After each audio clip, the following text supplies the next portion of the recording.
पांचवा टर्म है mole fraction उस सीरीज का। मोल फ्रैक्शन को रिप्रेजेंट करते हैं सिंबल काई से। आप इसको काई ना बोलना चाहो तो आप इसको एक्स भी बोल सकते हो, सिंपली सिंबल में कुछ नहीं रखा है, बट यू शुड से काई। Mole fraction of a component is defined as the number of moles of component upon total number of moles of all the components। इसका मतलब ये हुआ कि अगर आपको किसी एक कंपोनेंट का मोल्स पता है और सारे कंपोनेंट का मोल्स पता है, तो आप एक ऐसा टर्म डिफाइन कर रहे हो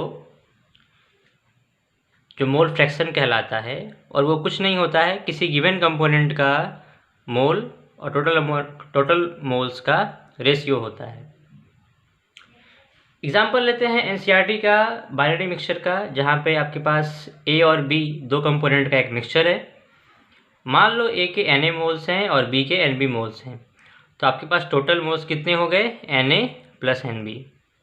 अगर आपको ए का मोल फ्रैक्शन पता करना है तो उसको हम काई और काई ए से रिप्रेजेंट करते हैं।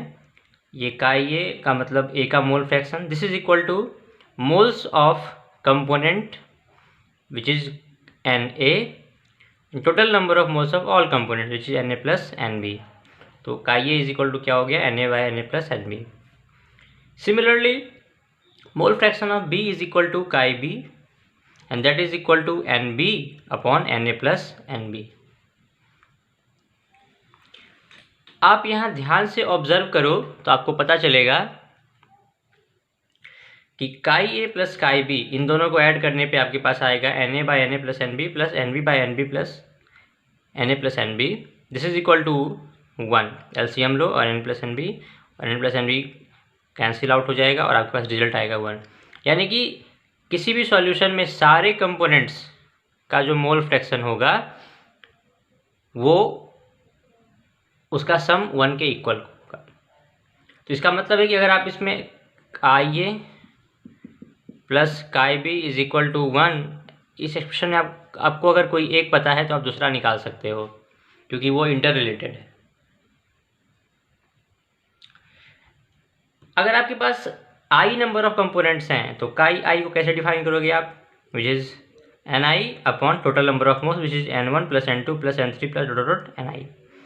इसको रिप्रेजेंट कर सकते हैं Ni upon summation of Ni से, जहाँ पे I क्या है, I इज इक्वल टू 1 से लेके N तक है,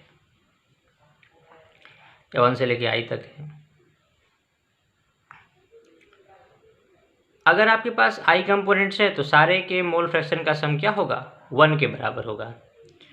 आपने यहाँ पे देखा था, उसी को आप जनरलाइज कर लो तो आपके पास ये एक्सप्रेशन होगा। ओके, मोल फ्रैक्शन है सर्टेन इम्पॉर्टेंस। मोल फ्रैक्शन का इम्पॉर्टेंस ये है, it is useful in relating some physical properties of solutions like vapour pressure with concentration. अगर आपके पास कोई सॉल्यूशन है और उसमें एक सॉल्वेंट है एक सॉल्यूट है, तो हम मानते हैं कि सॉल्वेंट जो होता है वो वोलेटाइल होता है और सॉल्यूट नॉन वोलेटाइल होता है। अगर आपके पास सॉल्वेंट अगर वोलेटाइल है तो उसके मॉलिक्यूल सरफेस को एस्केप कर सकते हैं और इन टर्न वो उसी सरफेस पे दोबारा वेपर प्रेशर लगाएंगे, एक प्रेशर एक्सर्ट करेंगे, तो इसे वेपर प्रेशर कहते हैं। वेपर प्रेशर का रिलेशन सीधा सीधा सॉल्यूट के कंसंट्रेशन से होता है जो सॉल्यूशन में प्रेजेंट है। इसके बारे में हम डिटेल में आगे बात करेंगे। आपके पास अगर गैस मिक्सचर्स है तो गैस मिक्सचर्स के लिए भी मोल फ्रैक्शन का यूज काफ़ी ज़्यादा होता है कैलकुलेशंस में, क्योंकि आपको पता है कि जो पार्शियल प्रेशर्स होता है गैसेस के वजह से वो इंडिपेंडेंट होता है दूसरे गैस से। जैसे कि अगर आपके पास दो गैसेस हैं A एंड B, तो partial pressure of A Pa will not depend upon partial pressure of A which is Pb, but उन दोनों का सम क्या होगा, P टोटल होगा। और आपने थोड़ा सा पढ़ा था कि जो पार्शियल प्रेशर होता है वो प्रोपोर्शनल होता है मोल फ्रैक्शन के। तो आप देखो कि अगर आपको किसी गैस मिक्सचर को एनालाइज करना है तो आप प्रेशर से करते हो, और प्रेशर इन टर्न रिलेटेड होता है मोल फ्रैक्शन से, इसलिए मोल फ्रैक्शन जो होता है वो गैस मिक्सचर्स के कैलकुलेशंस में काफ़ी ज़्यादा हैंडी होता है, काफ़ी ज़्यादा यूजफुल होता है। Sixth term is molarity, which is represented by capital M.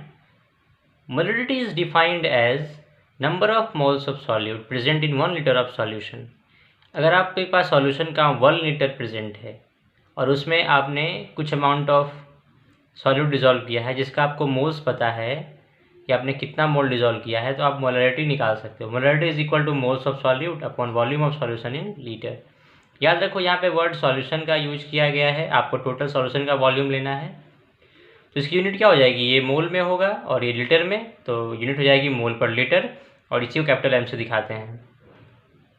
देखो ऐसा है कि लीटर एसआई सिस्टम में कहीं फिट नहीं बैठता, इस वजह से आप देखोगे कि हर स्टैंडर्ड बुक्स में लीटर की जगह डीएम क्यूब वाला टर्म यूज किया जा रहा है। इससे कोई फ़र्क नहीं पड़ेगा, वो लीटर ही है, बट ये एक एसआई सिस्टम को फॉलो कर रहा है। डेसीमीटर क्यूब, मोल पर डीएम क्यूब और मोल पर litre is the same thing. हमारे पास मोलरिटी का और अच्छा फार्मूला हो सकता है। मोल्स कैसे निकालते हो, गिवन मास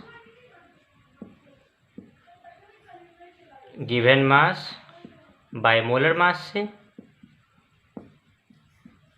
मोलर मास आपको ग्राम में पता होता है, गिवन मास भी आपको ग्राम में दिया हो, ये ग्राम पर मोल होता है, तो आपके पास मोल्स निकल के आ जाते हैं, उसको यहाँ पे यूज कर लेंगे।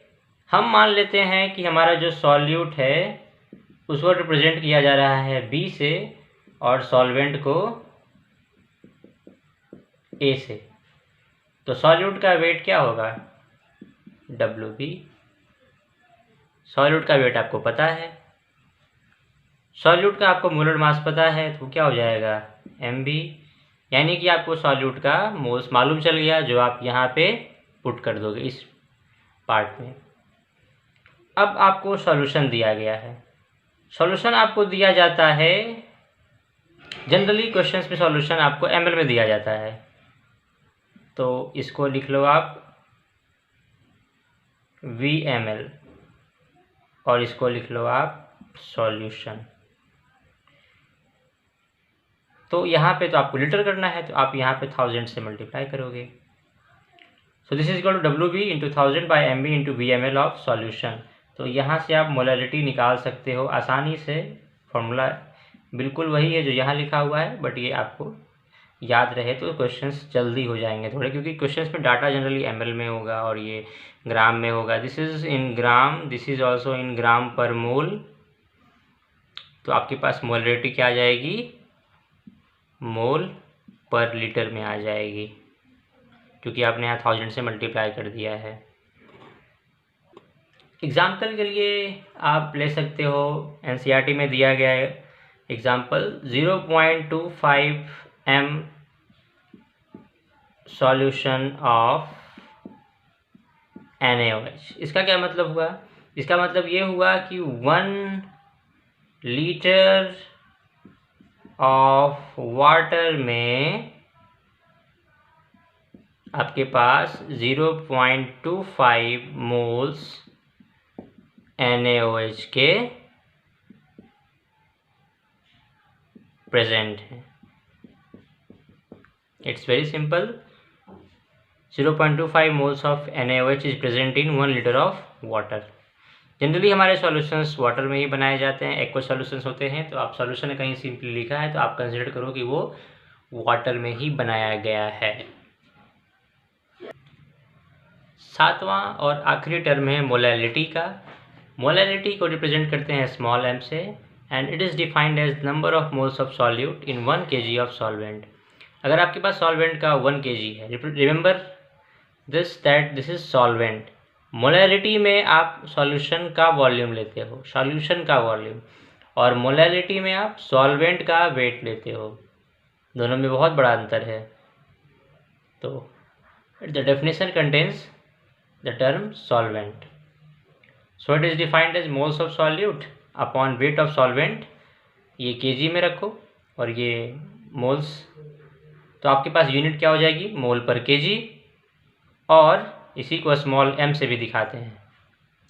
आप एग्जांपल ले सकते हो मोलैलिटी का कि अगर आपके पास 1.00 m small m KCl solution है,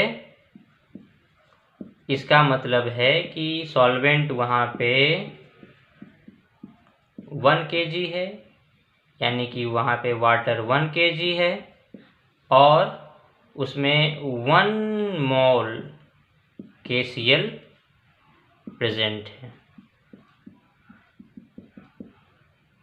1 मोल KCl नॉर्मली कितना होता है, 74.5 ग्राम, तो उसमें 74.5 ग्राम KCl प्रेजेंट है। याद रखना आपने जो यहाँ पे वेट यूज किया है, सॉल्वेंट का वेट 1 kg सिर्फ सॉल्वेंट का वेट है, उसमें ये वाला वेट इंक्लूडेड नहीं है। ओके, तो हमारा फॉर्मूला क्या बनेगा मोलैलिटी का, जैसा हमने मोलैलिटी में बनाया था। Molality small m is equal to WB upon MB, ये ग्राम में, ये ग्राम पर मोल में, WB अपॉन MB इंटू 1000 by WA in gram. Generally data gram में दिया होता है क्वेश्चंस में, तो आपका फॉर्मूला भी ग्राम के टर्म में अगर अच्छे से लिखा रहे तो कोई प्रॉब्लम नहीं होगी। याद रखना यहाँ पे वेट ऑफ सॉल्वेंट होता है, ना कि वेट ऑफ सॉल्यूशन, दोनों जगह पे ये डिफरेंस है। तो हमने लगभग सारे टर्म्स की बात कर ली है। 2 और टर्म्स बचते हैं, normality and formality. Normality and formality, formality के लिए तो बहुत ही सिंपल है। आप जो सॉल्ट्स यूज करते हो जैसे NaCl वगैरह, उसके लिए हम लोग फार्मूला यूनिट मास लिखते हैं, ना कि मोलर मास।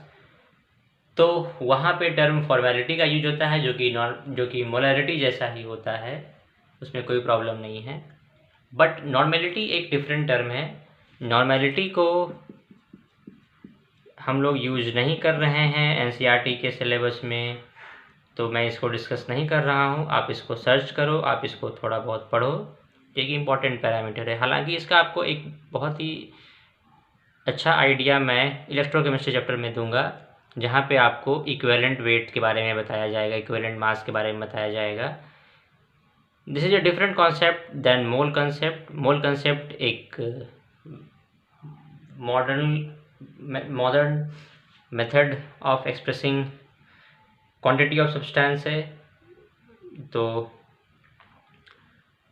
मोल्स का यूज आजकल ज़्यादा हो रहा है। पहले के ज़माने में लोग इक्विवेलेंट वेट का यूज करते थे मोलर वेट के जगह पे या मोलर मास के जगह पे। तो उस ज़माने में नॉर्मेलिटी काफ़ी पॉपुलर टर्म थी। इसके अपने एडवांटेजेस हैं, जिसको डिस्कस करने में पूरा लेसन चला जाएगा। अब हम बात करते हैं कि हमने जितने एक्सप्रेशन यूज किए अभी तक कॉन्सेंट्रेशन को डिनोट करने के, उन सब की मेरिट्स और डिमेरिट्स क्या है। तो सबकी अपनी मेरिट्स एंड डिमेरिट्स हैं। जैसे मोल फ्रैक्शन की आपने देखी, तो गैसियस मिक्सचर्स के लिए वो बहुत ज़्यादा अच्छा काम कर रहा था, वो सॉल्यूशन की कुछ प्रॉपर्टीज़ को एक्सप्लेन कर रहा था। हम बात करते हैं टेम्परेचर के डिपेंडेंस की। तो मास परसेंट, पार्ट्स पर मिलियन, मोल फ्रैक्शन, मोलैलिटी, इन सब में आपने देखा होगा कि हर जगह वेट का यूज हुआ है। और वेट और मास, तो वेट या मास तो टेम्परेचर पे डिपेंड नहीं करते हैं। तो अगर आप किसी चीज़ को हीट करो तो उनका अगर वेट है तो वो चेंज नहीं करेगा ना, बट उनका वॉल्यूम जरूर चेंज कर सकता है। तो जो टर्म्स वॉल्यूम पे डिपेंड करते हैं वो टेम्परेचर के साथ चेंज होंगे। जैसे मोलैलिटी जो है, molality capital M, this is a function of temperature. Why? Because molality contains a term in volume, और वॉल्यूम टेम्परेचर के बदलने के साथ बदलता है। सो अगर आपको पूछा जाए कि कौन सा टर्म बेहतर है इन रिस्पेक्ट टू टेम्परेचर, तो हम कहेंगे कि मोलैलिटी ज़्यादा अच्छा है in comparison to molarity, because ये टेम्परेचर के बदलने से बदल जाएगा।